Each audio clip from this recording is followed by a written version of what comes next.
consequences, my friends. It's only going to get worse, and your time to prepare for it all is limited.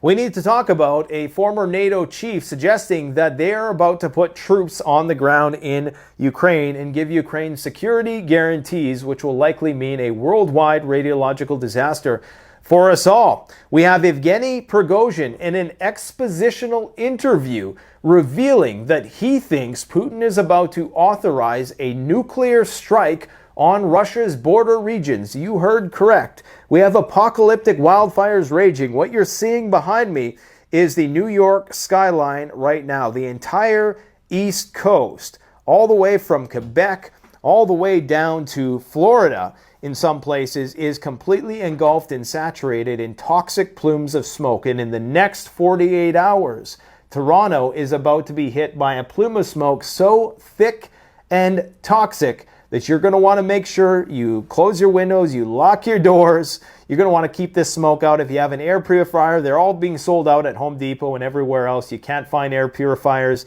You want to bring your pets inside. It's going to get ugly. And here's the harsh reality, guys. Barely a fraction of 1% of the Great Canadian Boreal Forest has burned. You have not seen the historical fire yet. I've been warning people about these fires for years. And there's always some dumbass in the comment section minimizing it, saying that this will pass or that this is normal. This is not normal. It's very abnormal. These are uncharted territories for our species, and it's only going to get worse, monumentally worse. So you need to prepare. You need to have a contingency plan, an evacuation plan. You need to have fire breaks if you live in a wooded region, and you need to have the gear if you do need to bug out in a forest fire. You don't want to just rely on your vehicle's air filtration system. There's things that you can do to prepare yourself for fire. It's a very, very real threat that we're all going to be faced with. And this smoke as well. If you have respiratory issues, this is going to be a problem. This will reduce life expectancy for a lot of people if this becomes more commonplace. Here in the West, we deal with this pretty much every summer. But only in recent years has it become so frequent.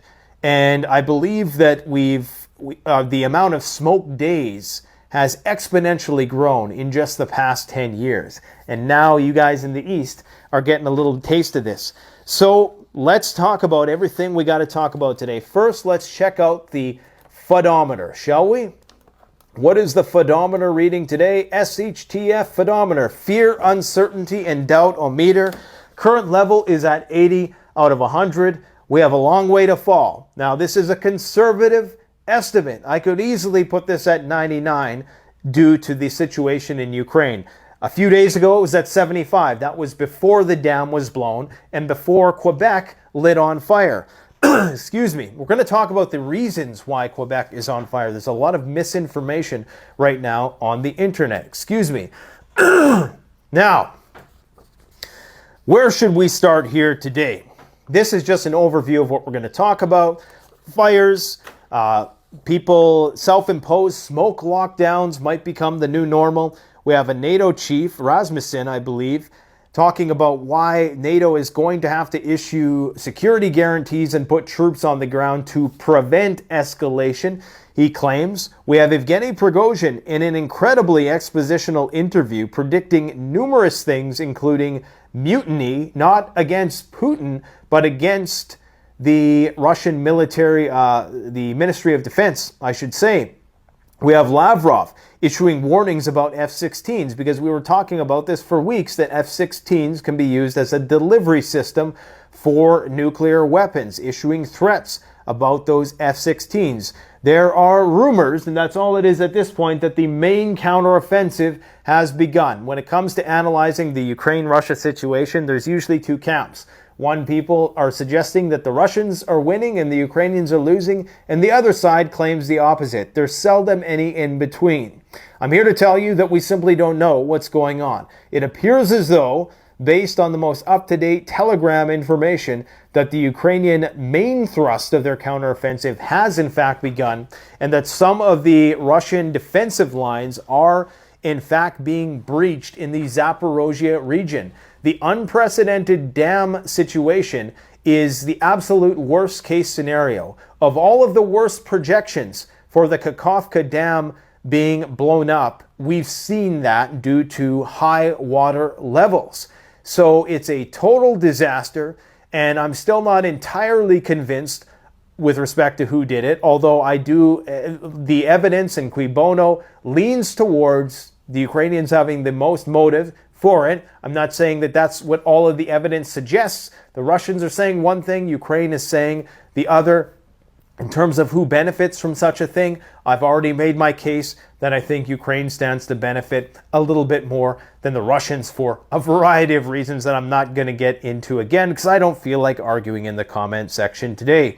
We have a top U.S. admiral in the Pacific, this is the top guy now, saying that Biden has asked him to have a contingency plan, and he has guaranteed Biden that they can get this, beat China in a war, okay? We couldn't beat Afghanistan. We couldn't even really keep Iraq in check, much less Syria. So to think that we're going to defeat the Chinese is 100% delusional, especially from warships. It's not going to happen unless it goes nuclear, and the way these guys are panicking in their boots, guys, I'm very concerned that they're not nearly as smart as we think, and that they're stupid enough to start a nuclear war. I actually believe now that they are dumb enough, the powers that be, to start a nuclear war. I don't know if anybody is at the helm of the ship. I think everybody is just relying and standing on the shoulders of their forefathers' achievements and just this democratic system of law and order that we have, but it appears as though it's falling apart.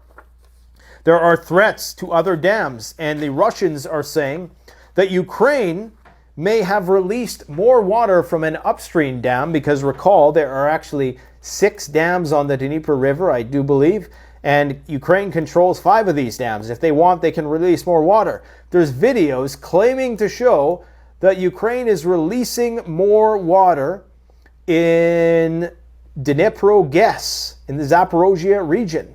Now, the counter-argument to this is that this is something that they normally have to do in order to prevent flooding on their end, okay? So it's very hard to understand, but what this is doing, of course, is exacerbating the problem. And right now, the worst-case projections for the dam collapse are currently unfolding. So this right here is pretty much accurate at this point in time.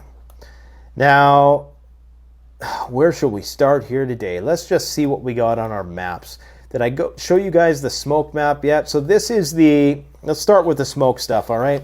Now this is this toxic plume. So this is firesmoke.ca. Now if we start playing this, you can see this dark red. This is over 25 times what's considered healthy. That plume is about to go across Toronto, and that's going to happen tomorrow morning when you start your morning commute in Toronto. Looks like Buffalo, Cleveland, Pittsburgh, Philadelphia. Those places are going to be toxic cesspools. You don't want to be breathing that stuff in. In fact, they may have to just shut down some cities because, again, this smoke can actually become more toxic as it goes away from the epicenter of the fire, so I'm told, because it gets concentrated in the air. Now, fortunately, there is some rain in the forecast, but with rain comes lightning strikes. Now, a lot of people are posting disinformation on Twitter. Okay, you see how right now there's lots of red in there. The red means more thicker smoke, right? Smoke typically is when a fire is somewhat suppressed. So depending on the time of day and depending on the temperature, there might be more smoke, there might be less smoke. So forest fires are just like lungs. They kind of breathe a bit. They'll rage for a while and then they'll kind of die down. They'll rage and they'll die down with the wind.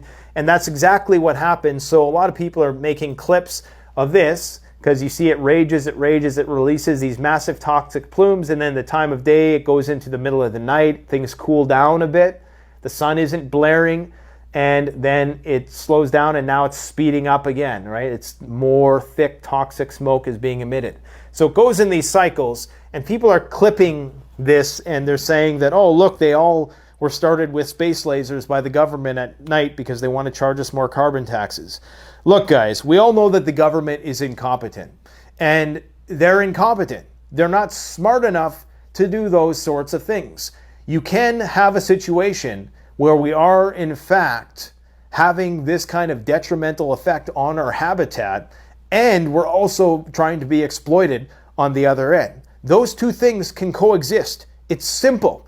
You can have ecological catastrophe, human-induced, and the lying, thieving government at the same time trying to get you on the way out. These two things can coexist, so stop acting as if one thing must be a total, complete, utter fabrication just because we have corrupt governments trying to exploit these catastrophes. Now, these wildfires are only going to get worse.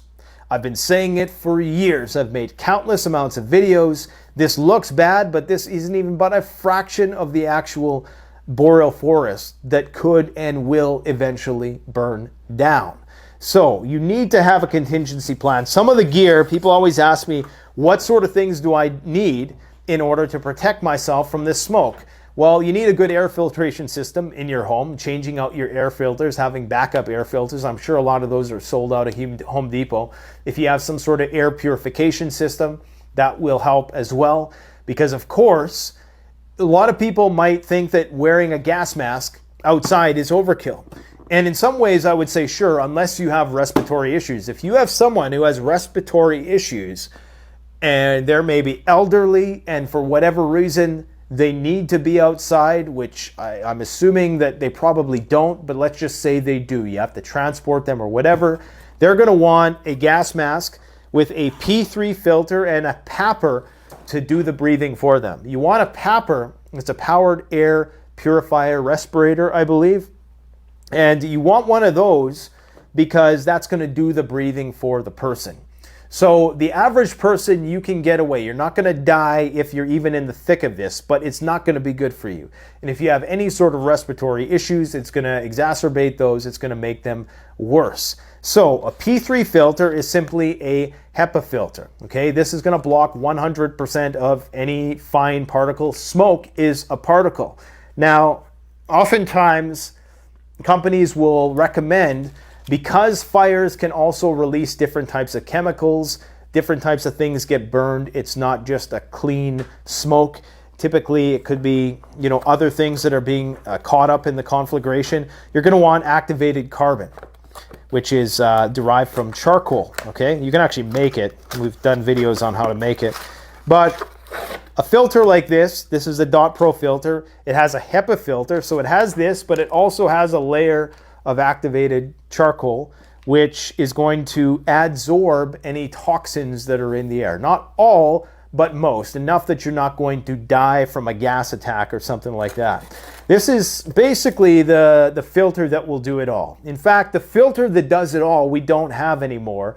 Those were made in Russia. They had activated charcoal, they had a HEPA filter, and they had this molecular component in it that inactivated carbon monoxide. So you wouldn't die of carbon monoxide, okay? Now, we do actually have, and that's very unlikely that you're going to be in that situation where carbon monoxide is going to be a threat unless you're in a very congested area where there is absolutely no oxygen, okay? Like in a building that's on fire or something like that. So I would recommend, just for somebody who is vulnerable, a gas mask has a multitude of uses for preparedness. A P3 filter will be sufficient in most cases, but if you're concerned about some of the toxins that might be released in, industrial fires or whatever the case, then you could get yourself an activated charcoal filter. There's also activated filters that have longer shelf lives. This one is a 20-year filter. It's vacuum sealed.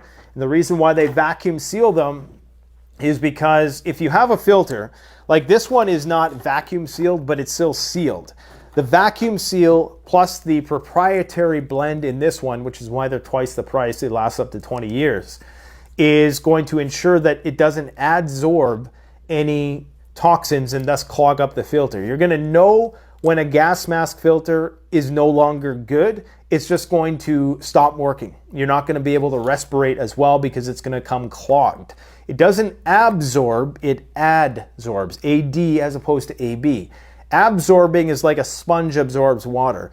Adsorb is when the toxins in the air, the heavy metals and things of that nature are actually magnetized to the activated charcoal, and you don't breathe it in, and it can't pass through the HEPA filter, those molecules, okay? So that's why you would want something like that. A more cost-effective solution without having to break the bank is a simple fire mask. Every single person, if you work in a high-rise building, if you are living in the country in a wildfire-prone region, you don't know if you have to evacuate.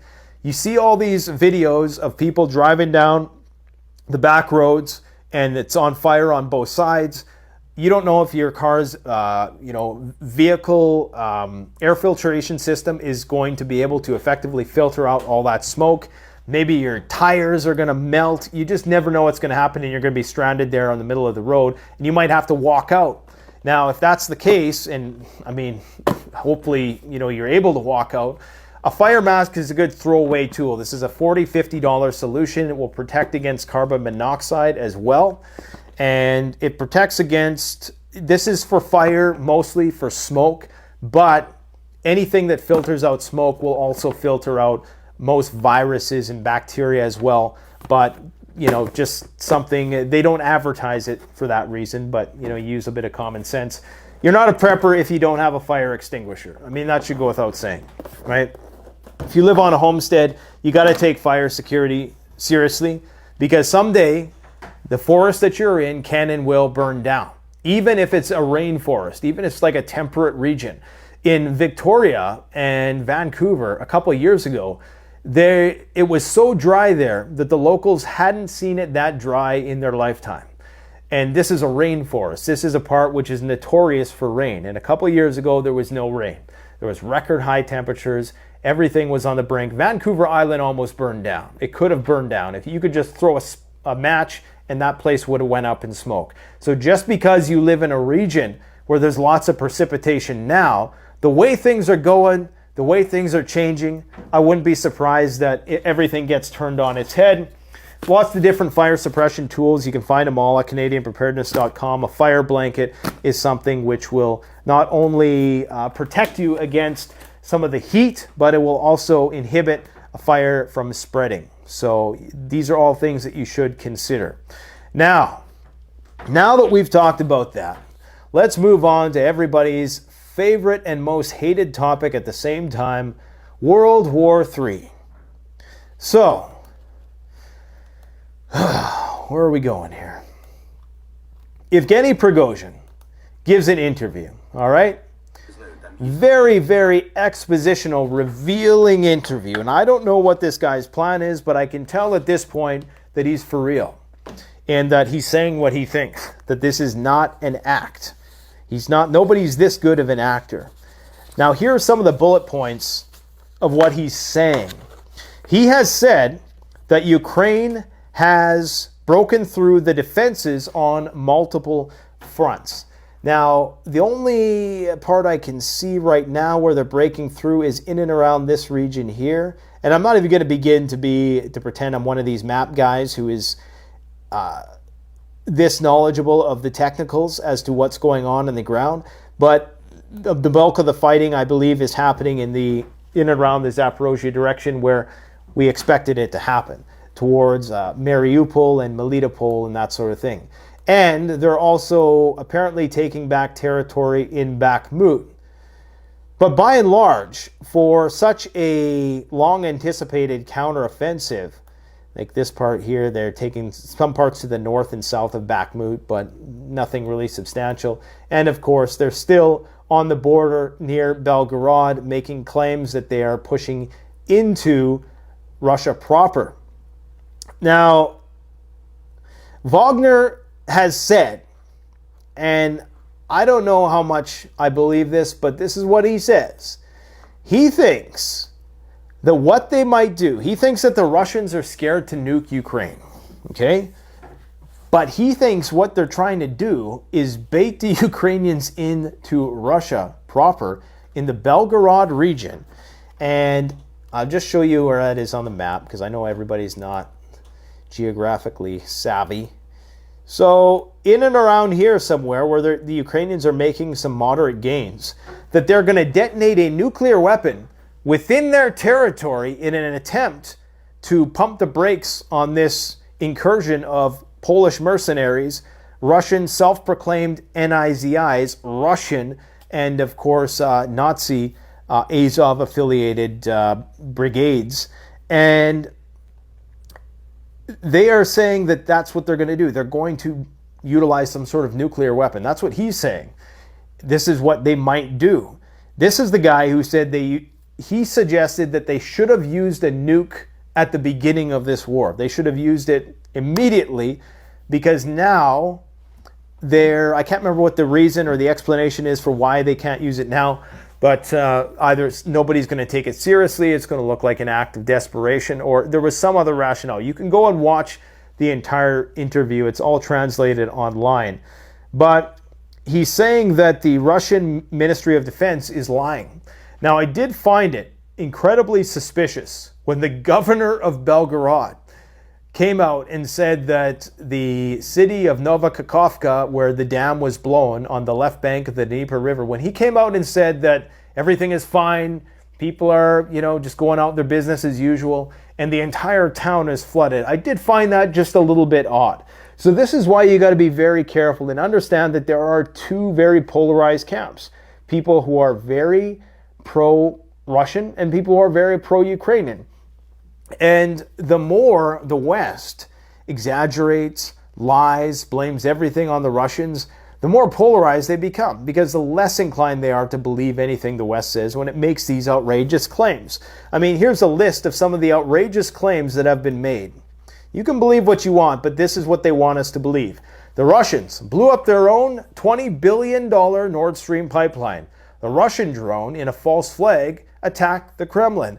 Russian drones from either partisans or a Russian false flag once again swarmed Moscow. Russia was shelling its own nuclear plant. It blew up the dam that it controlled and needed for a variety of reasons. And I think what's going to come next is Russia nuked itself. But according to Evgeny Prigozhin, there may be some truth to that one. So it will be interesting to see exactly how this whole thing plays out. Let's hope it plays out in the most peaceful way possible.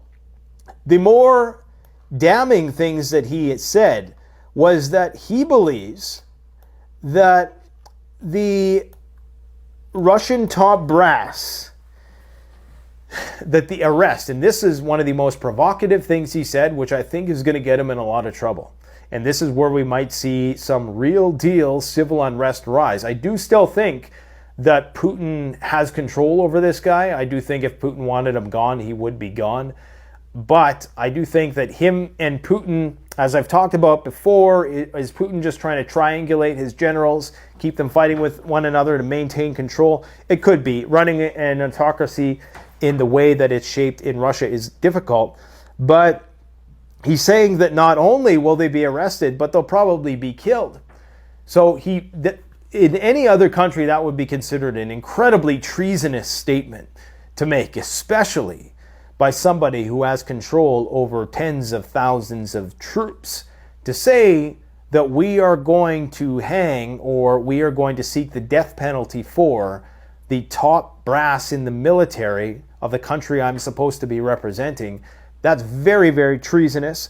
And I have a suspicion that this situation between Wagner and the Russian MOD is going to heat up. And he is calling for a large-scale mobilization. He thinks that they should have already mobilized over 1 million troops.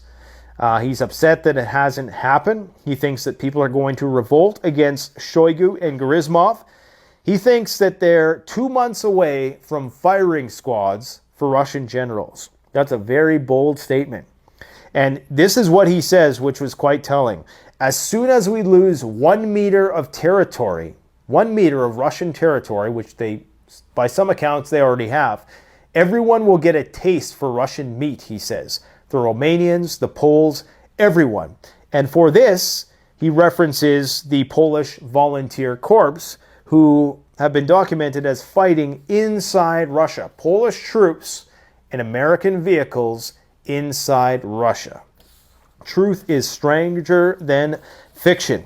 Now, on the topic of NATO wanting to send troops into Ukraine, the former NATO chief, Anders Rasmussen, says a group of NATO countries may be willing to put troops on the ground in Ukraine if member states, including the U.S., do not provide tangible security guarantees to Kiev at the alliance's summit in Vilnius. That's coming up in July. That's part of the reason why they're moving Patriot systems and why the Russians got all this stuff in Belarus, the nukes, the S-400s, the whole 9 yards.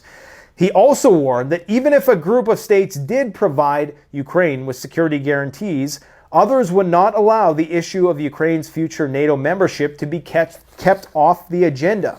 He says that we know that Poland is very engaged in providing concrete assistance to Ukraine, and I wouldn't exclude the possibility that Poland would engage even stronger in this context on a national basis and be followed by the Baltic states, whose population is so small, it's rather insignificant in the grand scheme of things. The entire Baltic states have a population that is half that of Moscow, just the city. So, something to think about.